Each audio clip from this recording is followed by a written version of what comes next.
እቺ ሴት ልቧን በጀርባዋ አዝላ ነው የምትዞረው ብላችሁ ምን ትሉ ይሆን? ነገሩ እንዲህ ነው። ሳላው ሐሰን ትባላለች።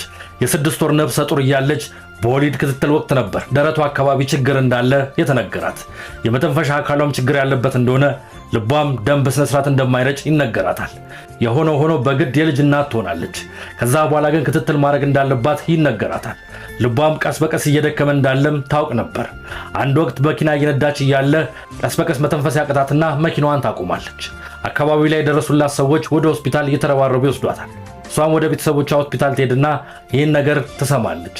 ልብሽ ከጥቅም ውጪ ሆኗል፣ ምናልባትም ለጋሽ ከሌለና ካልተሰጠሽ ዋጋ የለሽም ይሏታል። እሷ ግን ተስፋ አልቆረጠችም። የተደረገው ተደርጎ ሰርጀሪን ተደርጎ አድኑኝ መልሷ ነበር። ታዲያ ዶክተሮችም የተቻላቸውን ቢያደርጉም አንድ ነገር ግን ይነግሯታል። አርቲፊሻል ልብ ሊገባልሽ ይገባል እንጂ ልብ የሚሰጥ ሰው ከሌለ ምንም ልረዳሽ አልችልም መልሳቸው ነበር። አልከፋትም። አርቲፊሻሉን ልብ አስገጠመች። የአርቲፊሻል ልብ $86,000 ያወጣ ነበር።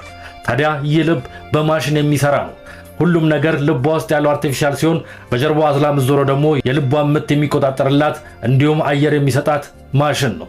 ታዲያ ይህ ማሽን ጸጥ አለ ማለት እሷ ያላት የ3 ደቂቃ ህይወት ብቻ ነው። ሁሉ ነገር ያበቃላታል። እሷ ግን አላማረረችም። ይኸው 41ኛ ዓመቷ ላይ ትገኛለች። ልቧ በውስጧ የለም። ማሽኑ የሚያንቀሳቅሰው ደግሞ በጀርባዋ አዝላ ህይወቷን ቀጥላለች። እናም ያገር ሰው ስንቶቻችን ባለን ነገር እናመሰግን ይሆን? ስንቶቻችን ከማማረር አልፈን እንደዚህ አይነት የጤና እክል እንኳን ያጋጥመናል ብለን አስበን ይሆን? ምናልባትም ያለን እስካላወቅን ድረስ የሚመጣውን ማመስገን አንችልምና ባለን አመስግነን ቀሪ ህይወታችንን በደስተኝነት ለመኖር መታተሩ የተሻለ ዋጋ አለው እላለሁ። ይህ የሚኖር ህይወት ነው። ሰላም።